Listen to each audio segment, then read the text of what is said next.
Welcome to class 12 physics class. In last class we start a new chapter, that is wave optics, and in that class we discuss about the Huygens principle, and using the Huygens principle we prove refraction and reflection also. Today we start with a very important principle, that is principle of superposition of waves. When two or more waves propagate in the same direction, they will superimpose on each other and we get a resultant wave by the principle of superposition waves. By the principle of superposition. So, what is the statement? Let's see.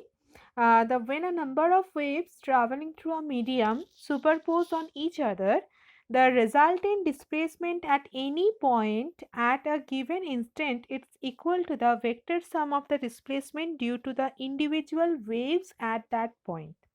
That means suppose you have a number of waves, that is y1, y2, y3 up to y1, yn, and they are the displacement due to the different waves acting separately. Now, according to this principle of superposition, the resultant displacement when all waves are superimposed each other or waves act together, then as per the statement vector sum, so y vector, this is a resultant wave, that is equals to y1 plus y2 plus y3 up to yn. Now, when two superimposing waves are in the same phase, we don't know. Two waves are there, two waves are either it will be in same phase or it will be in a opposite phase. Okay, so there are two conditions, either two waves are in the same phase or the two waves are in a different phase. So, what happen if these two different waves or two different phase wave and two same phase wave are superimposed each other? In this diagram A, B and C, you see that the first diagram, when two superimposing waves are in the same phase, you see that both waves are in a same phase. When these two waves are superimposed each other, so what happened, its amplitude increases, its amplitude of the resultant wave increases. So the at last you see that at the figure A, the amplitude of the resultant wave increases because both are in a same phase. In figure B, you see that the first wave and the second wave also in a same phase. Okay, so their amplitude also be increases, the displacement of two waves get added, so first figure both are the crest, and the second figure both at the first figure both at the trough, second figure both at the crest or anything. Same phase means both crest and crest superimposed to each other, or trough and trough superimposed to each other. So if this case happen, then displacement waves are get added, their amplitude will be increased, amplitude of the resultant wave will be increased. But when two waves meet in opposite phase, in figure C, you see that first wave and second wave, so that means one crest and one trough, one crest and another falls over a trough of another wave, then what happen, they will be subtracted, cancel out each other, they will cancel out each other. So the resultant wave will be a straight line, resultant wave will be displacement get subtracted. So first two A and B are the other two waves are in the same phase, either they will be both at the crest or the trough. So the displacement wave or the resultant wave, the amplitude will be added. But in a second figure, one trough and one crest, when they will superimpose to each other, the resultant wave or their displacement get subtracted. This is the principle of superposition of waves. In this concept we used a next point, that is a very important interference of light. So before interference of light we discuss, because interference diffraction we need one type of source, that is called coherent source. Okay, so what is this coherent source? We first discuss that things, then we discuss the interference in details. So first we discuss the coherent source. What do you mean by the coherent source? Coherent source means the source of light are those source of light which emit light waves same wavelength, same frequency and same phase, or having the constant phase difference throughout the motion or throughout the process. They are having the same constant uh, phase difference. That type of source is called coherent source. So coherent source means the source of this is the source of light through which the light, when the light waves are emitted, they are in a same wavelength, same frequency, and with a zero or constant phase difference between them are called coherent sources. And if the two sources of light which do not emit light waves with a constant phase difference are called incoherent sources.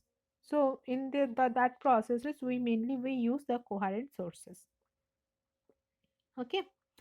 The coherences can be produced by two methods. By division of wavefront, we also discussed the Young's double slit experiment. It is included in your syllabus. And by division of amplitude, parallel reflection or refraction. This is not included in your syllabus. You can understand how we can produce the coherent sources. Coherent sources. So the condition for obtaining two coherent sources of light, the two sources of light must be obtained from a single source by some method. Two sources of light must given monochromatic light, otherwise different color will produce the interference pattern and the fringes. You can understand what is the interference pattern and fringe, what is this in later the topic when we discuss the interference you can understand. And one more thing, the path difference between the waves arriving on the screen from the two sources must not be large. It should not be exceed near about 30 centimeter. Then if the phase difference produced due to the path difference will not be constant. If the screen placed is so much difference, very different, then the constant path there will be not they will not maintain their constant path difference. There will be general illumination on the screen, one superimposed on each other. So these are the conditions for obtaining two coherent sources of light. Clear? Okay. Now the new topic of the main topic, or the very important topic of the wave optics. Because of this the wave optics concept comes. First is interference. Interference of light. Here you see that many diagrams are there. The first one is a constructive interference, second one is a destructive constructive means same wave. So in two waves are propagate in the same direction with the same speed, same frequency, same wavelength, with a constant or the zero phase difference, but it's same phase. Okay, so that means that their displacement get added. So the green one is the green color, that is a resultant wave for both. Constructive because they're added, their amplitude or their displacement get added. Destructive because their amplitude cancel each other. Okay, if both having the same amplitude but in opposite phase, so they will cancel each other. But if one is more little bit more and the other is little bit less, so after subtracting a little bit is left, that will be the resultant wave. So interference, what do you mean by the interference of light? Interference is a phenomena when one wave interfering with another, and the resulting redistribution of energy in the space around two sources of disturbance is called interference of wave. Or you can write, this is a very simple language. You can write this definition also. When two light waves of the same frequency having zero or constant phase difference traveling in the same direction, this is the main thing. Same frequency, zero or constant phase difference, and they moving in the same direction superimposed each other. So the intensity in the region of superposition get redistributed. If we placed a screen, in some place, we see the brighter brightness is more. In some place we see the dark portion. That means the becoming maximum at some points and minimum, the brightness is maximum, and some points brightness is little so less, so it becomes a dark. So by becoming maximum of some points and minimum at others. This total phenomena is called interference of light. Interference of light. In the second figure, you see that S1 and S2, these are two are the uh, two coherent sources through which two waves are generated, and the nature of the two waves, they having the same frequency, having zero or constant phase difference, and they travel in a same direction. Whenever they travel in a same direction, you see that the red one and blue one, they will superimposed each other. In some places you see that red and red superimposed each other, that means they are having the same phase. So in that point we get the more brightness because the constructive interference formed. In some point the red and blue color is coincide each other. So that means they are having the opposite phase difference, opposite in phases, that means one crease and one trough. So in that portion, that displacement or the intensity or the brightness of the light is will be subtracted, so we get the dark band. So if we placed one screen, so first we if we get the bright, then we get the dark, then again bright, then dark, then again bright, then dark. Okay, dark band. So this is the interference of light. This is a pattern of interference of light. And this alternative bright and dark bands appear on the observation screen. These are called interference fringes. These are called interference fringes. And this experiment is uh, done by the scientist Young's. That's why this experiment is known as Young's double slit experiment. Later, when we find out the width of the fringes, we discuss it in detail, the experiment, two sources, the diagram also be there.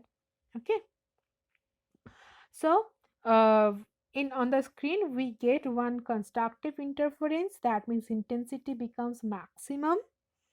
The two waves, that means either two crests superimposed each other or two troughs superimposed each other, that's why we get the bright fringe. And some places the intensity becomes very minimum, that means the amplitude of two waves, and the two waves are in opposite phase, that means the amplitude are subtracted, so we get the distractive interference. So on the observation screen we obtain a number of alternative bright and dark fringes parallel to the two slits. Okay, if first one form bright, then dark, then again bright, then dark, then again bright, then dark.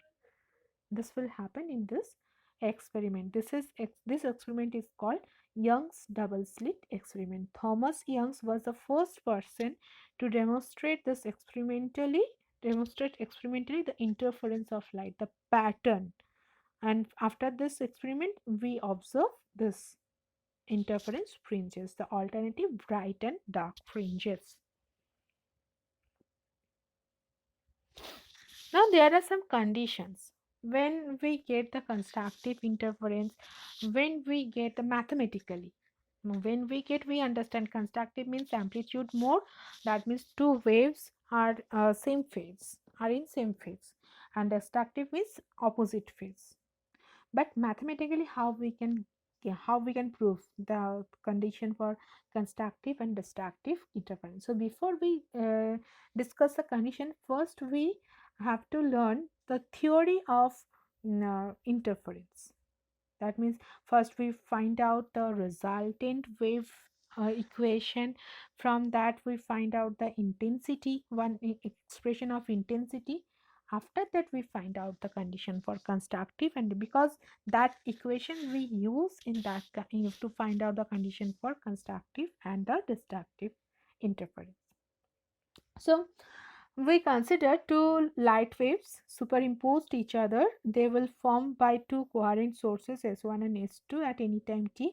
So their equation waves, we in class 11 you studied the waves equation like this way, y equals to a sine omega t. So first wave which is formed by S1 coherent source, that is y1 equals to a1 sine omega t, and from S2 the second wave y2 equals to a2 sine omega t plus phi, where a1 and a2 are the amplitude of first wave and the second wave, y1 and y2 are the displacement of first and second wave, omega is the angular frequency of the wave, and phi is the constant phase difference between these two waves, y1 and y2. They having constant phase difference, that is phi. Now by the superposition, and they having they are moving in a same direction, so after some time they will superimpose each other. So by the superposition principle, the resultant displacement y equals to what we can write, y1 plus y2. If we write down the equation, and in that a2 sine omega t plus phi, in place we can, if we use sine a plus b formula, after that if we rearrange this equation, we get a1 plus a2 cos phi within bracket into sine omega t plus a2 sine phi cos omega t. Now we consider this first term of the of this equation, that is a1 plus a2 cos phi, that is a cos theta, capital A cos theta, and a2 sine phi, that is a sine theta. A is the capital A is the amplitude of resultant wave, that y is the resultant displacement of the resultant wave. So A is the amplitude of resultant, because resultant wave is one wave, there is a no two waves are there, only one wave. That's why the for both term the same amplitude we can write. That's why we consider one is the a cos theta, other one is the a sin theta. So ultimate we get y equals to a cos theta sin omega t plus a sin theta cos omega t. So if we take a common and we use the formula sin a plus b, we get a sin omega t plus theta. Theta is the resultant phase difference. After superimposing the y1 and y2, whatever the phase difference, that is theta. So we get the final equation after superimposed each other, superimposing of y1 and y2, y equals to a sine omega t plus theta. The resultant wave also a harmonic wave of amplitude a, and it leads the first harmonic wave by the phase angle theta. Now if we want to find out a, then we consider this first here, a cos theta and a sin theta. We give this two equation 1 and equation 2. Now squaring and adding equation 1 and equation 2. So if we square both side and adding, so first for left hand side, a square common, so sin square theta plus cos square theta, this is 1, so a square equals to, and if we re-arrange the right hand side, we get this equal 1 a1 square plus 2 a1 a2 cos phi plus a2 square cos phi, I will write at last, and that portion we write a2 square sin phi. So from a2 square sin phi plus a2 square cos phi, a2 square take common, so sin square phi plus cos square phi also 1. That's why I will write like this way. So ultimately we get a square equals to a1 square plus a2 square plus 2a1 a2 cos phi, or if we find out only a, that is equals to root under a1 square plus a2 square plus 2a1 a2 cos phi. This is equation number 3. Okay.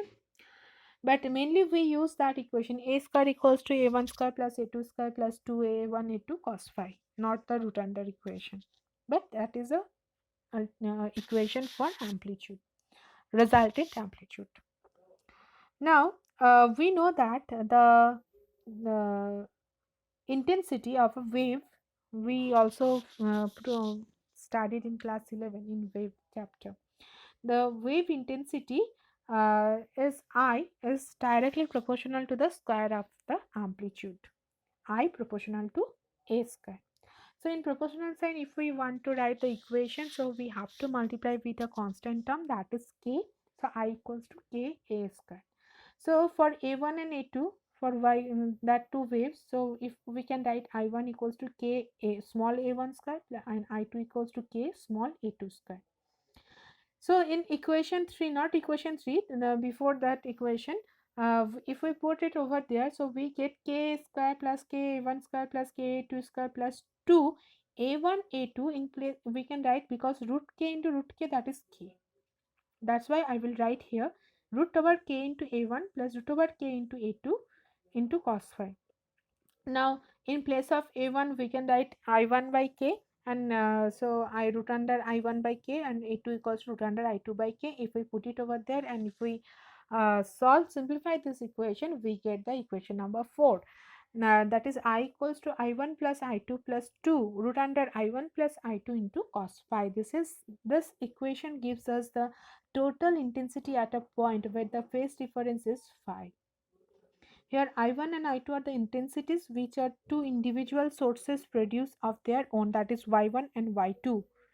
The total intensity also contain another one third term. You see that here 2 root under I1 I2 into cos phi. This third term, that is called interference term. That is called interference term. Clear? Now next come to the main topic.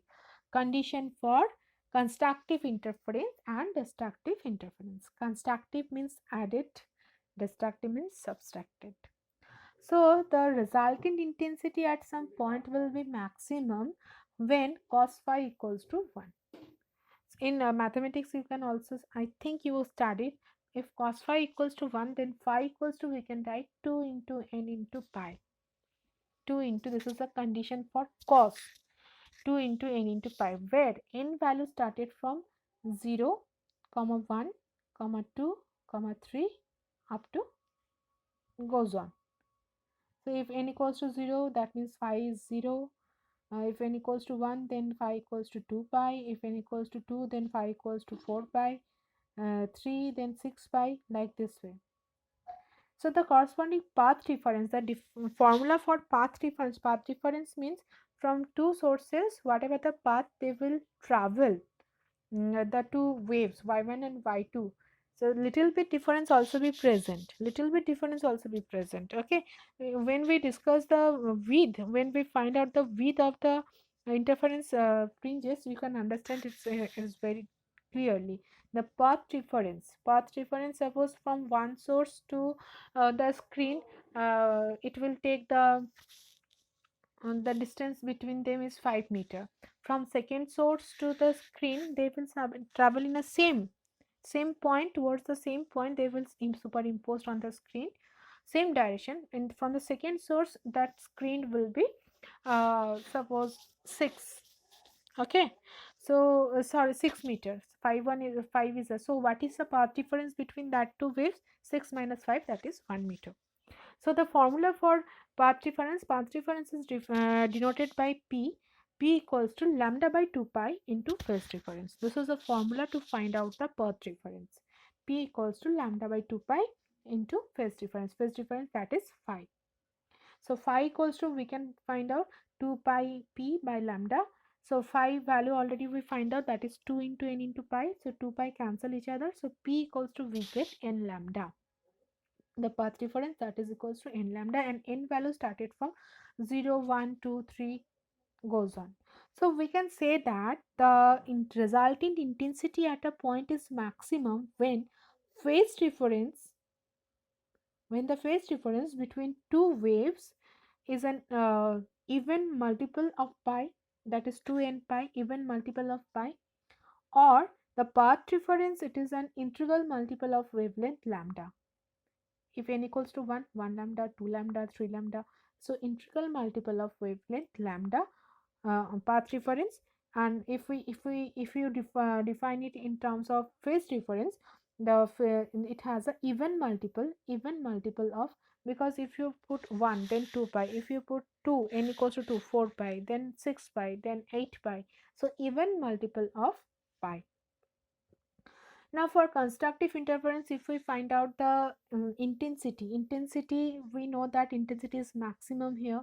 So intensity is proportional to amplitude, both amplitude are added together. So A1 plus A2 whole square. Now how we can get A1 plus A2, I will show it here within the bracket using that equation.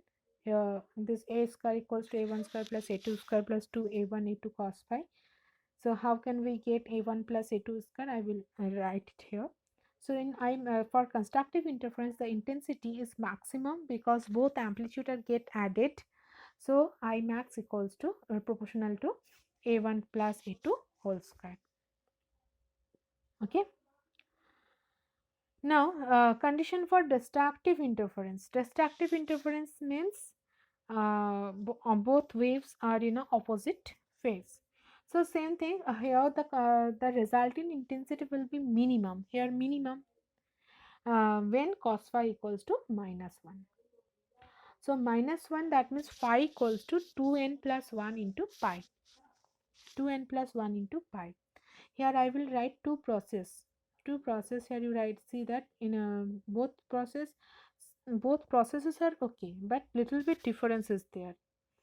If you write in some books, you can, some are disagree with me, that is phi equals to, no ma'am, if cos phi equals to -1, then phi equals to not 2n plus 1 into pi, it is 2n minus 1 into pi. If you write 2n minus 1 into pi, then n value started from 1, because if you put n equals to 0, then it will be minus pi. It is not possible, it is not possible.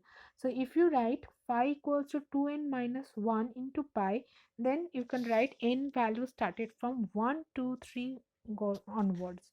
But if you can write phi equals to 2n plus 1 into pi, then n value started from 0, 1, 2, 3 goes on. Clear? Okay, so path difference, same formula, lambda by 2 pi into phi. Phi value we put it over there, p equals to, we get 2n plus 1 lambda by 2, where n value started 0 comma 1 comma 2 3, and for second procedure where you write 2n minus 1, so n value started from 1 comma 2 comma 3, and the formula is p equals to 2n minus 1 into lambda by 2. Both processes are okay, but the condition you mention over there, n value started from here.